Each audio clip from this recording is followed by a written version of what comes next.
Bonsoir à tous, ravi de vous retrouver pour un nouveau numéro de Mode d'emploi, votre magazine consacré à l'emploi et aux formations.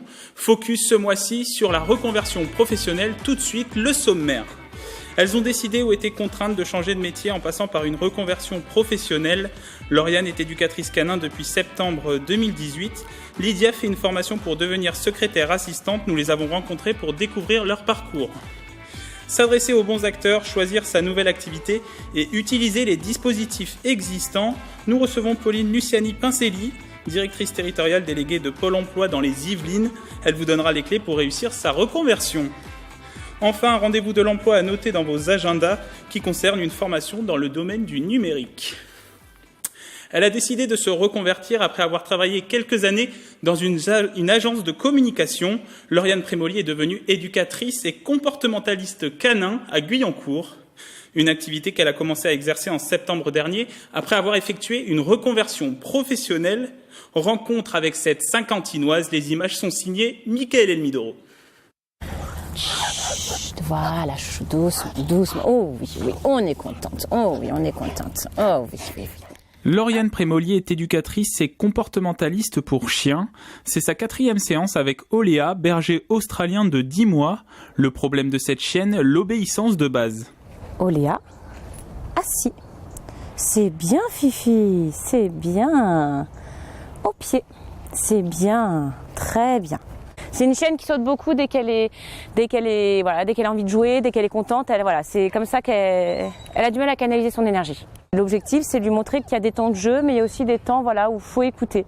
À 32 ans, cette Guyancourtoise a créé sa micro-entreprise en septembre 2018. Conseil d'éducation pour chiens, compréhension du comportement, avec des exercices pour faire comprendre l'obéissance à l'animal. Souvent, l'erreur qui est commise, c'est quand on a un chiot, on lui autorise tout parce qu'il est petit. Sauf qu'il ne faut pas oublier qu'un chiot, ça grandit et que quand il est gros, lui, il a été habitué à certaines choses et après, le retour en arrière est plus difficile. Donc, il vaut mieux habituer un chiot tout de suite à certaines règles que plus tard. Que je pense qu'en fonction du caractère du chien, en fonction de la race, on doit adapter aussi certaines choses. Moi-même, j'applique pas toujours la même chose forcément en fonction des chiens. J'ai toujours une base, mais c'est variable. Ces techniques, Lauriane les a apprises lors de sa reconversion professionnelle, un changement de voie et un changement de vie choisi. Le métier que je fais en fait me permet vraiment de compléter et mon métier d'éducateur canin et de m'occuper quand même de mes enfants qui sont encore très petits et ça me permet de partager beaucoup ma vie avec eux et de partager beaucoup de moments. C'est des fiches comme ça et je m'amusais en fait à reproduire ces fiches-là après à les résumer dans mon classeur. Les animaux, c'est une passion depuis son plus jeune âge. Après le bac et 2 ans de faculté de droit, Lauriane Prémolier rentre en école de commerce. Après avoir obtenu son diplôme, elle intègre une agence de relations presse basée à Puteaux. Vraiment, j'étais contente, mais sans plus. Voilà, c'est pas forcément à cause de l'agence, pas forcément à cause du boulot en lui-même. C'était vraiment juste, je me suis dit, je me vois pas faire ça toute ma vie. J'ai besoin de voir autre chose, de bouger, d'être plus confrontée à la nature, chose que je voulais faire étant plus jeune, avant même que j'attaque toutes mes grandes études. Ce côté-là, communication marketing m'a toujours intéressée, et encore même aujourd'hui, c'est-à-dire que ça me sert de base pour créer mon site internet, pour m'occuper des réseaux sociaux de ma société. Après avoir obtenu des renseignements pour engager sa reconversion, elle finance sa formation à Wooden Park pour devenir éducateur canin et comportementaliste. Des compétences acquises entre le mois d'août 2017 et juin 2018, avec la possibilité de s'occuper de ses enfants. Il y a une partie théorique qui se fait à la maison. Et après, il y a un côté pratique, donc une formation pratique où on va dans le Jura et on bosse en fait les acquis. Depuis le lancement de sa micro-entreprise, l'éducatrice canin guyancourtoise a signé 6 contrats de clients, soit entre 6 et 8 rendez-vous par semaine.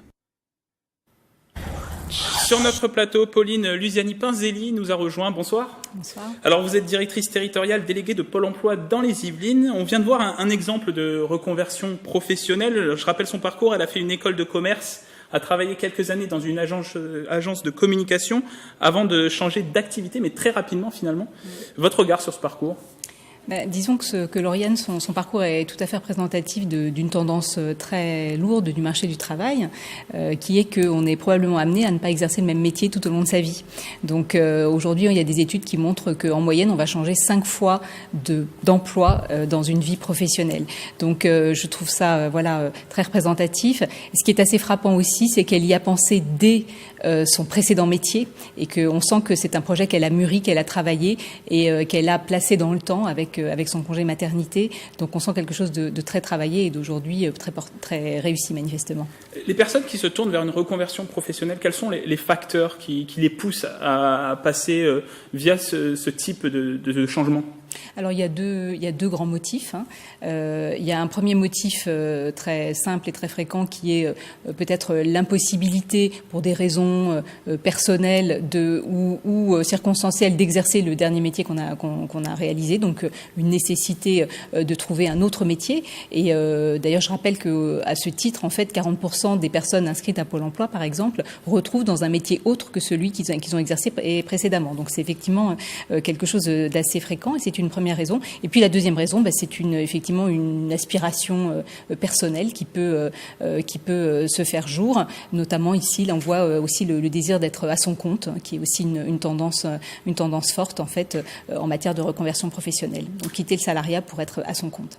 Alors si des salariés nous regardent ou si même des demandeurs d'emploi nous regardent, quelles démarches doivent-ils engager s'ils veulent se reconvertir ? Alors, la reconversion professionnelle, tout est dans la préparation. Parce qu'effectivement, c'est avant tout un projet sur lequel il faut d'abord s'interroger soi-même sur le désir qu'on a de se reconvertir, étudier vraiment à la fois les compétences nécessaires pour le métier et puis les savoir-être et le cadre requis pour exercer ce nouveau métier. Donc, il y a toute une préparation sur laquelle on peut être accompagné.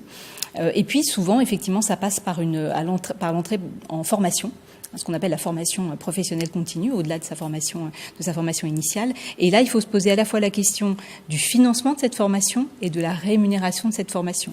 Ici, on voit une formation qui a duré plusieurs mois. Il s'agit à la fois de la financer et puis de continuer peut-être à avoir un revenu de remplacement. Donc, ce sont des dispositifs qu'il faut étudier. Alors, Pauline Lusiani-Pinzelli, restez avec nous. Je vous propose maintenant de découvrir un autre parcours, celui de Lydia Portier. Elle est actuellement en reconversion professionnelle après avoir été reconnue travailleur handicapé. Nous avons rencontré cette habitante de Trappes dans le centre de rééducation professionnelle Auxilia de Nanterre, où elle suit sa formation. Regardez et je vous fais réagir juste après. Technique de dressage, une lecture de plan de salle, des préparations culinaires et de la technique de mémorisation. Voilà, donc, vous voyez... Ces compétences, Lydia Portier les utilisait dans son métier de serveuse dans la restauration. Après plus de 20 ans de carrière dans ce secteur d'activité, elle a été contrainte d'effectuer une reconversion professionnelle. Tout a commencé par un accident du travail. Ensuite, le médecin du travail qui vous dit que vous êtes inapte dans votre métier. Déjà, ça commence par un deuil. Pas par une naissance, mais par un deuil. Le deuil de ne plus pouvoir faire le métier qu'on a toujours fait depuis plus de 20 ans. On commence par ça. C'est d'admettre que ton métier d'avant, c'est terminé. Tu ne pourras plus. Et là, c'est une renaissance. Après avoir été conseillée par Pôle emploi et Cap emploi, la renaissance de Lydia Portier commence en septembre 2018 à travers une formation de 17 mois au centre de rééducation professionnelle Auxilia de Nanterre pour devenir secrétaire assistante. Les personnes sont en reconversion pour raison de santé. Donc déjà, sur toutes les formations, il y a un module préparatoire qui dure 3 ou 4 mois. C'est de la remise à niveau, un travail sur le projet. Et puis, c'est une remise en route parce que souvent les personnes sont en arrêt maladie depuis un bon moment. On a plusieurs modules. Donc le premier module qui est constitué de tout ce qui est gestion de planning, de réunion, tout ce qui est administratif, bureautique. Et le deuxième module qui est plus axé sur la gestion commerciale et les ressources humaines. 120 stagiaires sont actuellement en formation au CRP Auxilia de Nanterre, le centre de rééducation professionnelle le plus proche pour les travailleurs handicapés des Yvelines. Alors là, on le voit, c'est une reconversion professionnelle, mais contrainte à cause de sa reconnaissance en tant que travailleur handicapé. Est-ce que c'est des situations que vous rencontrez fréquemment ? Oui, bien sûr, parce que les accidents du travail, ça arrive, les accidents aussi de la vie, ça arrive. Après, ça peut être aussi des déménagements qui font qu'on sort d'une zone où on avait l'habitude d'exercer son emploi. Donc oui, c'est assez fréquent. Comment on les accompagne, ces personnes ? Est-ce qu'il y a un accompagnement particulier de la part de Pôle emploi ? Oui, alors nous avons dans chaque agence Pôle emploi des conseillers en évolution professionnelle et également des psychologues du travail qui peuvent aider à faire tout le travail de préparation qui a été très bien évoqué ici. D'abord à la fois de prise de conscience de la nécessité de changer et puis d'accompagnement sur le projet, notamment en identifiant les compétences et les formations en fait à acquérir pour exercer son futur métier. Alors, Pauline Luciani-Pinzelli, on le voit à l'image, les conseils pour se reconvertir, lancer sa reconversion. D'abord, il faut réfléchir à son projet pour le mûrir, en fait. C'est se poser des bonnes questions en passant par des enquêtes métiers. Qu'est-ce que c'est déjà ? Peut-être préciser ce que c'est une enquête métier. Alors l'enquête métier, c'est tout simplement d'aller à la rencontre de potentiels recruteurs. On peut aller jusqu'à même à Pôle emploi. On propose les immersions professionnelles, qui sont des espèces de mini-stages en entreprise pour se tester. Ce que on recommande également, c'est une application dont chaque demandeur d'emploi dispose dans son espace personnel, qui s'appelle Mon potentiel professionnel et qui permet d'aller explorer d'autres métiers à partir des compétences qu'on a déjà acquises. On peut ainsi repérer également les entreprises qui recrutent dans son bassin et en changeant de métier. Et c'est là la deuxième phase, c'est-à-dire identifier les compétences à acquérir pour sa nouvelle activité et sa future activité, ce qui vous amène à rechercher une formation que vous pouvez financer, notamment avec le compte personnel de formation. Enfin, il faut prévoir les implications de la reconversion professionnelle sur la vie privée, parce que des fois, il peut y avoir moins de revenus. Il faut s'assurer qu'on puisse continuer à vivre avec les revenus qu'on acquiert avec l'ARE, notamment, l'allocation quand on est demandeur d'emploi, finalement. Exactement. Cet aspect de rémunération, il est essentiel. Et il faut pas le négliger dans la préparation de son projet. Et alors, pour toutes ces démarches, vous pouvez notamment vous rendre donc dans les agences Pôle emploi de Saint-Quentin en Yvelines ou à la Cité des métiers de Saint-Quentin en Yvelines. Pauline Luciani-Pinzelli, merci d'être venue sur notre plateau. Je vous remercie. Avant de conclure cette émission, si vous souhaitez suivre une formation de développeur web ou développeur data, Simplon Co ouvre une école à Elancourt, une formation du 26 décembre à fin juin 2019 pour des emplois dans le secteur du numérique. Vous voyez la date s'afficher en bas de l'écran. Vous pouvez candidater jusqu'au 15 décembre 2018. L'information est aussi en bas de l'écran. Inscription et information sur le site internet. C'est la fin de cette émission. Merci de nous avoir suivis. Rendez-vous le mois prochain pour un nouveau numéro. D'ici là, à bientôt sur TV78.